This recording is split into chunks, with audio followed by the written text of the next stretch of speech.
But Yep. and it's like my parents went. My mom said it's like she doesn't even know how she like survived. She was like choke laughing. So I told my friend that when I'm like, hit me up. I want to know everything. My friends went and Right. he did an hour and 25 minutes. Oh my God. He's so All funny. new. He closed with a story about always kissing your family. The whole Oh fucking my place was God. crying.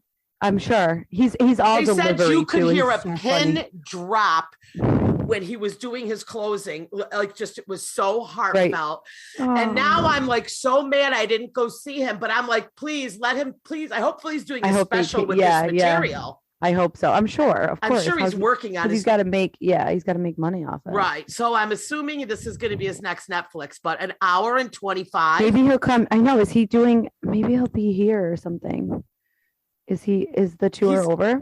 He's in a friend of mine. I just saw her walking in and I think she's in New Jersey. Oh. Like right now, because she travels for work. She's right. Also a comedian and closer to Christmas, he'll probably be back in California, right? Because doesn't he live in California? But this is where he kills, is the East Coast. No, totally. But I'm just saying, if it's close to Christmas, he'll probably be close to home, and then maybe he'll come back for like January. But isn't that crazy? You know. But yeah, because all these we're all over here. Yep, and I listened to him on a few podcasts, and he was on Stern. Oh yeah, when they were promoting The Irishman. Oh, cool. That movie sucked. Remember he was in that? Wasn't that the Netflix? That movie was terrible. I didn't watch it, but he was promoting. It was so bad. I knew so many people in it too. So everybody was posting pictures at the premiere. Everybody's because all the Italian guys. And they're all like, oh, and then everybody was mad it didn't get an Oscar. I was like, guys, this is bad. But he was telling Howard that he's definitely an East Coast sells out here. Yeah. And it's all the Combatis. It's what it is. Yeah, it's exactly. all the Italians here. Oh my God, I love it. That's so funny. He's a trip.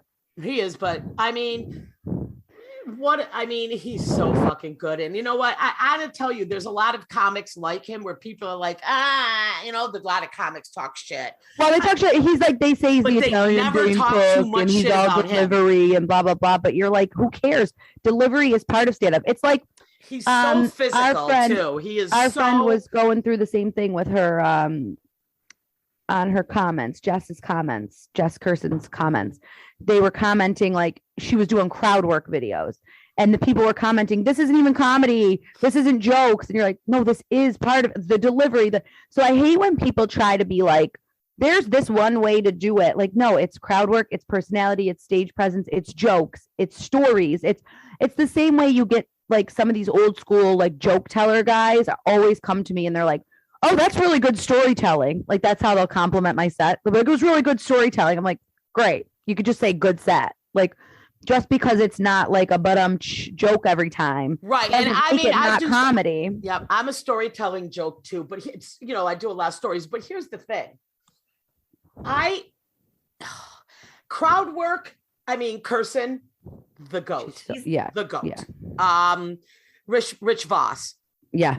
Really hour and fucking half I've seen him just annihilate doing crowd work. Yeah. And you got to remember, it's also an art because their crowd work you got to be similar, so present. And it's also very set-like. If you watch crowd work comedians. Like, none of it is like, how it is. It's planned. Exactly. It's like, it's not planned because you can't like. Some are off the cuff, but you know the direction you're going to go with. Right. And it's off the cuff, like, in a different way. It's off the cuff because like somebody has said something similar before, or it's off the, like it's all part of the bit. And I think for me, I feel like with stand-up comedy, and maybe it's more the actor in me that makes it this way, but like it's all a character. It's all a bit. Everything is the bit. So it's like, even if you're just like messing with somebody at that front table, it's 20 plus years of experience messing with that person at the front table. It's not actually just that moment. It's all the training, all the improv, all the life experience to pull that little zinger out and be like, oh, this is, like it's all part of the bit. Like you're on stage, you're in the zone, you're present. That's how I see it. I just see it as like, it's all the persona. And if you answer through that persona, the crowd work is good. I don't do crowd work. Such a talent. I like every time I watch someone do it, I'm like, oh, that was so good. Like, I love crowd She work. is the master. And the last one, she just posted it. She just posted that one where she annihilated that fucking guy in the front row. Two guys. And and then the guy ended up saying, "You win," and she says, "Yeah, I won. I won for every woman in this audience too." Yeah, she totally. I love it. I gotta go watch it. Fucking brilliant. She's the best. She's the best. Brilliant. And but she gets these comments like, "Is this even stand-up comedy?" And you're like, "It's not Rodney Dangerfield's version of stand-up comedy, but it is like it's all part of it." And I just get so mad in our industry when people try to like decide that like this is one thing and this is another thing, and it's like, and it's so many people because now you have TikTok comedians and Instagram comedians, and it's all these people that, which again, more power to them. It's a different style, it's a different thing, and that's why you have some of these, you know, some social media comedians might sell out a crowd, but they're not going to be as, you know, they're not as good as like a proper, you know, I don't want to say any names. I don't want to say proper. I'm I'm going to tell you, I have gone to see a couple. No, I've gone to a couple shows. I've been on so many shows. And finalist like, of America's Got Talent.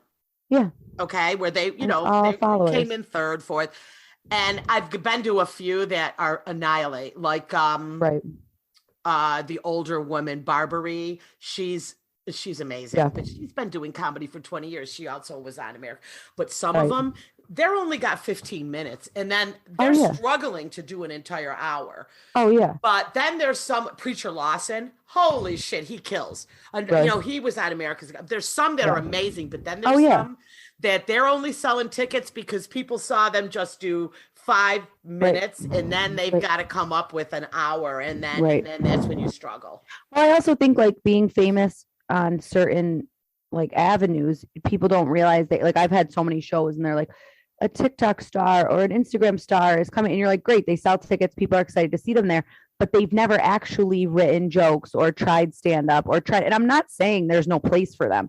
Marketing is half of our job. Selling tickets is absolutely our job. It is always your job to sell a ticket, but also they should you would hope they take that notoriety and that fame and then work at it and make something out of it a little bit. Cause some don't, and some do, like our friend Sam, she's so great because she's actually a stand-up. She just happened to be, now she's TikTok famous. Right. She also already was in comedy, working in comedy, writing stuff down. Like that's a different thing. That's somebody, like you said about Barb, like that's somebody was already doing it. They just found this other avenue, you know, exactly. She was like, she's an amazing singer. She does it all. Yeah, like that's a different thing. Exactly. Yeah. But that's a different thing though. That's an actual performer that found a platform. Mm-hmm. That's a different thing. I'm talking about these people that are just showing up like because they went viral, putting on different colored pairs of jeans.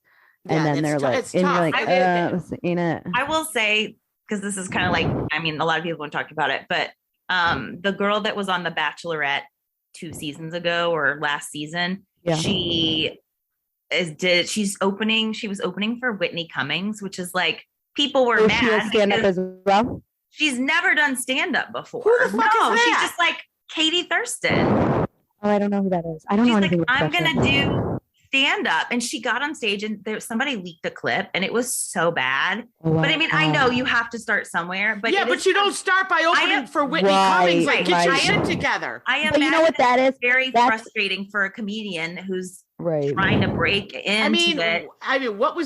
You know what? Whitney was probably like, this bitch, but Whitney doesn't need anyone to sell tickets. Right. Though. Well, you know what though too? I almost feel bad for the girl because that's a classic example of like just not having a solid team behind you. That's when you need like your manager or somebody to be like, listen, I know this is like a big name gig, but like, let's do maybe, or find what you are good at. Maybe it's like more of just a different style of storytelling or a different style, but like really work it out. And like, cause didn't the same kind of thing happen with that guy? I vaguely remember this story, that guy from the Queer Eye show, the hairdresser guy, he got Jonathan? They gave him like this like tour, like he got a full tour, like stadiums or something. Yeah, I mean, he was going to like the UK. And they canceled it. Oh, I didn't. It ended up getting canceled after a few, like my friend went and she was like, oh my God, it was really bad. And like, I think they were they were banking on this like TV personality that like people don't realize is a different thing. It's a totally different medium than like a stage show. So I don't know if it was stand up or if it was like more of a variety show of whatever he was trying to do. Because I follow him. He was like doing and it like canceled. They canceled like all of it. I didn't realize that. Wow. Like, and it just like did not go well. And I was like, that's just so fascinating because something that carries on TV doesn't necessarily carry on stage. Yeah.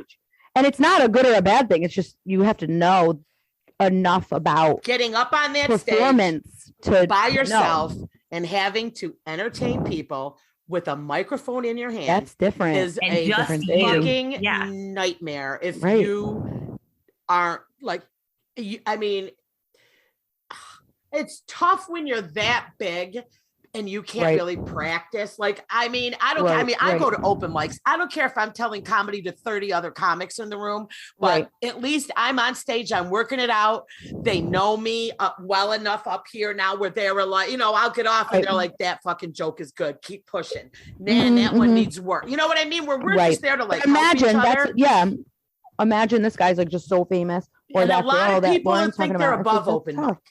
They're like, oh, I'm not going. I'm beyond going to open mic, and I'm just like, and you're like, it's just a place to say it out loud. You can say it out loud in your bedroom, but you're probably not. I mean, I understand people like, well, Kirsten, she's bad, but people that are doing a lot of shows, you stick your new stuff in the middle, you see how it works. If you're bigger, that's fine. Well, because you have enough of a platform to do that. You have enough shows to just stick it in there. Yeah, but it's fine. But when you're, only doing a handful of shows or just trying to get started out, it's hard. Like you gotta, but I feel for people like that because I feel like that's their team. I always said this.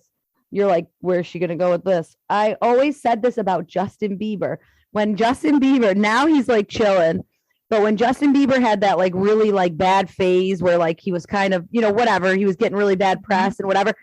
And like people were saying he was like drunk and that he was doing this, doing that. And he was still like a kid.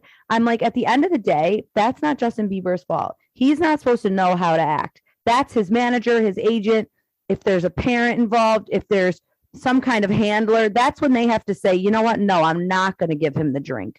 Even though he's Justin Bieber, even though he's whatever, that's when you need somebody behind you that's going to, because why should he know? He's a kid. He's like like I didn't know shit at 16 or 18 or whatever it was. And like, then you're super famous. You have all this money. Like, it's like, why, like that girl bombing for Whitney Cummings. Of course she's going to say yes to that show. Why wouldn't she? Like, I don't know. I'll be honest. Just from seeing her on The Bachelorette, I think she drove a lot of it, and she thinks she thinks she's great. Oh, interesting. But she bombed. Like people, I think were booing. Yeah. Like it made that. Like I said, it leaked. People were talking about it. I think she was like, "Oh, I kind of want to quit the tour because she got bad press." The first one. Cindy, she should. But yeah, it's just Shayna, why is Whitney bringing? And you know what? That's kind of disappointing for me because you know what? There's so many. I don't know though. Like, was Whitney maybe? Who knows? Giving her an opportunity as a giving her an opportunity. Also, maybe there's a show deal with whatever The Bachelor's on ABC, NBC, or maybe, and it might have just been like so much. Maybe it was just in Seattle. Like I don't know. Right. Supposedly she had other dates, but. They want to just sell some tickets. Yeah, so great. You never know. Man, There's Whitney, so much behind the scenes. I love in the Whitney. Business, I just absolutely, I just love her.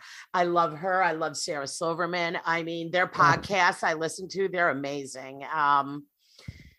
Yeah, it's totally, it's a lot. It's a lot. And I was going to say something and I can't remember. I know. So so Timo, now you go from this child acting. Oh yeah. We have to do a plug for your movie that's on Netflix right now. Oh yeah. So on Amazon Prime. Okay. On Amazon Prime, yeah. So one of the latest movies I did is called Made in Chinatown. It's on Amazon Prime. It's very slapstick humor. It's basically the writers dreamt up what happens when you cross Canal Street, Chinatown, and Little Italy.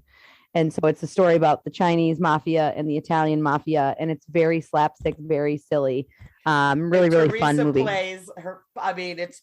And I play Tina DePoco, who is like the most Italian name ever. Who is like the Italian princess that the Chinese guy is trying to date.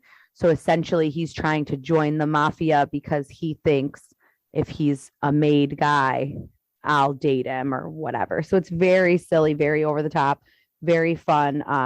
Vin Pastor is in